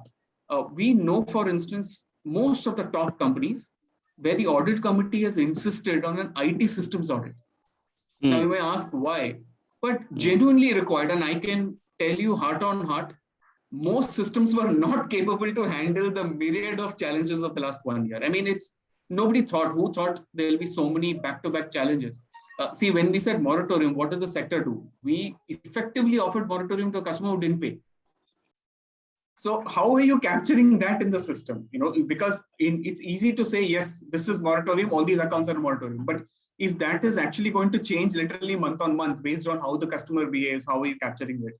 Are you able to compute the compound interest? I think the Supreme Court, and it came at such a short notice, we know many entities struggle to compute the figure and ensure the payment. In fact, most people have said they're paid higher than what is to be paid. So these are all, I think, good systems, I would say, Shaibal, which really improves the credibility of the board and should, in due course, make out the differentiator. Right away, I think, yes, it's more qualitative. Okay. I think I think to answer the point that Saibal made, it was a more direct question. Have I done it? So, so yes. So Saibal, sorry to disappoint you. We have still not taken any coverage on the cybersecurity side, but as Ajit said, I mean, we have the board.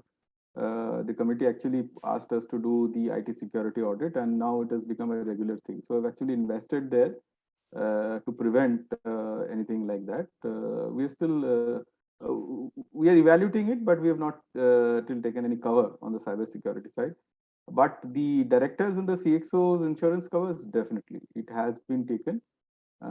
But to Ajit, that does not blunt any of the questions that come to our side, the queries that actually come from the directors. So, so that's it, Saibal. So yes, we have taken the coverage on the directors and the CXO. Okay, so I think we are at 5:25, and some of you have been here since 3 o'clock. You came half an hour early, so I know it's been very long and exhausting this afternoon. So then if there are any other questions, I can request people to just write in to Sadhan, and we can share them with the panelists or with Atul as and when. But I think we should close this, if you don't mind. So I'd like to thank all three of you, Karuna, Ajit, and Ranjan, for, I must say, extremely high quality and very rich discussion. You came prepared with so many points that will be very helpful to the whole sector.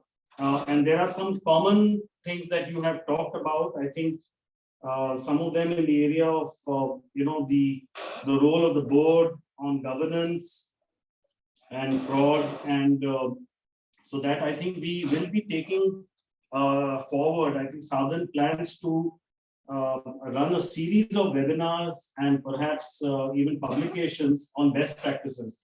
And so governance and fraud was, I think, one of the next topics that we will take up, and we definitely would like your views on that. So we will be coming up with those. Other themes would be on grievance redressal, HR practices, operational practices. So I think many points may be common to what we discussed today, but they'll be discussed in more detail.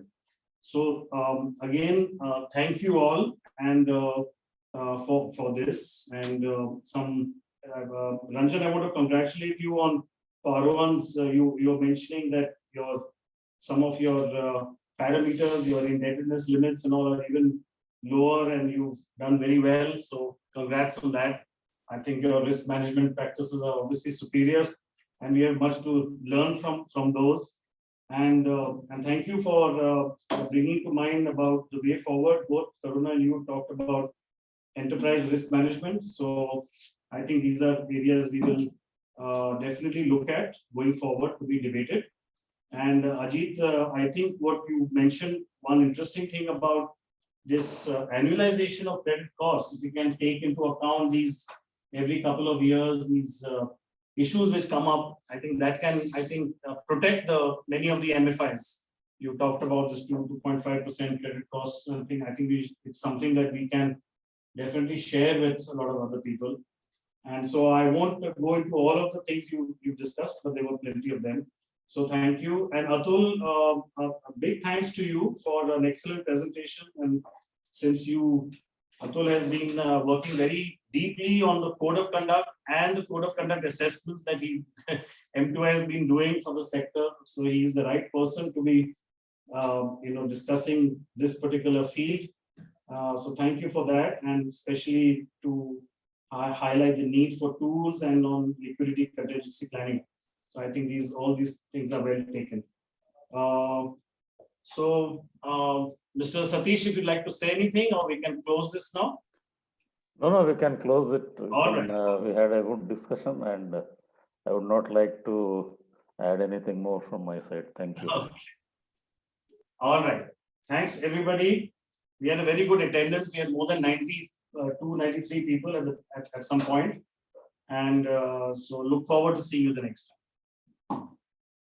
Thank you. Thank you so much. Yeah. Thanks, everyone. Bye. Thank you. Thank you all. Thank you, sir.